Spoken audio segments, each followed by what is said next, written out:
Hey everyone, Rico Reviews here. It is Movie Monday. So today I wanted to do a review on a movie classic, Terms of Endearment. Now, Terms of Endearment is one of my favorite movies. Now, when I usually see a movie, I usually either love a comedy or a drama, and Terms of Endearment is the perfect movie because it has a little bit of both in there. It'll make you laugh, and it'll definitely make you cry if you've never seen it before. Basically, what it's about this love-hate relationship between Aurora Greenway and her daughter Emma.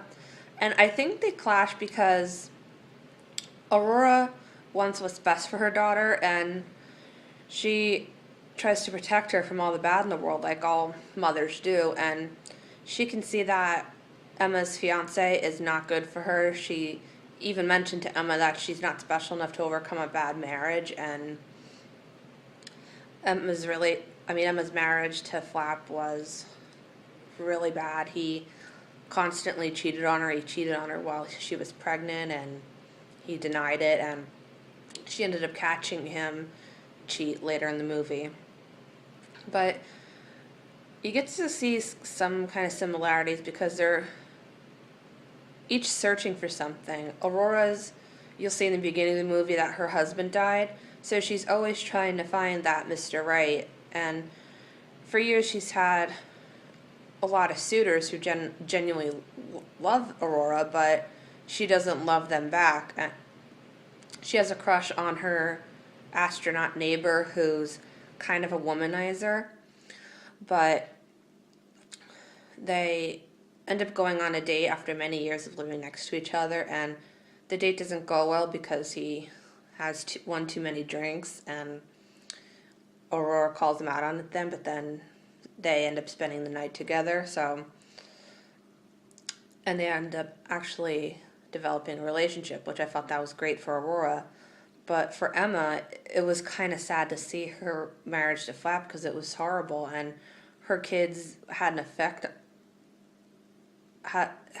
on their kids because her older son was always mad at her, was like taken out on his mom because he can see that if they're arguing and everything, they're kind of being neglectful to their kids. And with Emma not having a job and Flap's job not paying that much, they don't have a lot of money to spend on stuff. And there's actually this scene where she's in the grocery store and she doesn't have enough money to pay for her groceries.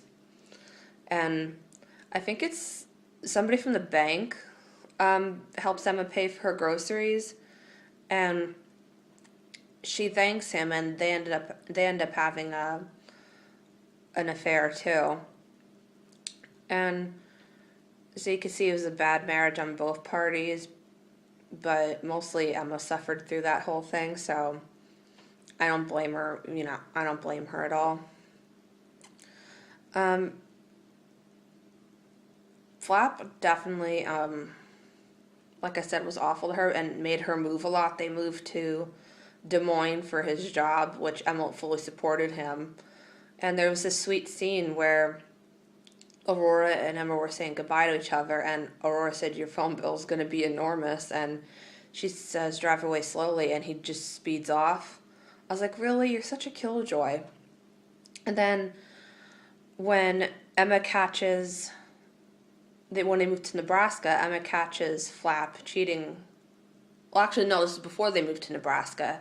She catches Flap cheating on her, and she temporarily moves in with her mom until Flap informs them that they're moving to Nebraska, and Emma learns that his mistress is in Nebraska, and that's why they moved there in the first place.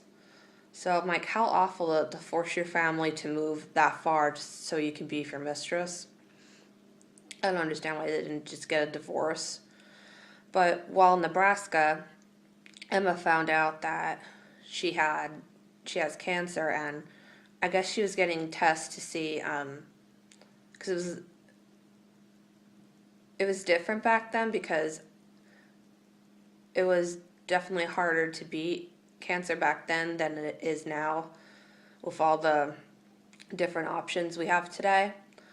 But I guess she was waiting on test results, and her friend took her to New York to, keep her mind off it. And she found out that her cancer was inoperable, which was so sad, and the whole family was devastated, but they were there to support Emma throughout the whole thing. And Emma made the decision to have her kids stay with Aurora because she said they'd be better off with Aurora raising them because Flap's too preoccupied with his mistress. And then it's set in stone that the kids will be with Aurora, and Aurora ends up comforting Tommy, who's the one that was angry at his mom because he finally realized that his mom's gonna die. And unfortunately Emma does die at the end of the movie, and Aurora's so sad that she lost her best friend. It was really sad, but then it was a nice ending where you see Aurora bonding with her grandkids and her boyfriend bonding with her grandkids too, and to start their new life together. Overall, this was a really good movie. I highly recommend it if you haven't seen it. It really is a mother-daughter movie. I love how Aurora protects Emma. And one of my favorite scenes is when Emma is in the hospital and Aurora's like, it's 10 a.m., you need to give my daughter the shot. She needs the shot. I don't know what's so hard about this. Just give her the darn shot. Like, she stood up for Emma, and she always wanted what was best for her. So I definitely recommend this for a movie night. This is a great mother-daughter movie. I believe you could get this at most movie retailers. You can always check on Netflix or on demand. I hope you enjoyed this review on Terms of Endearment. And until next time, stay regal.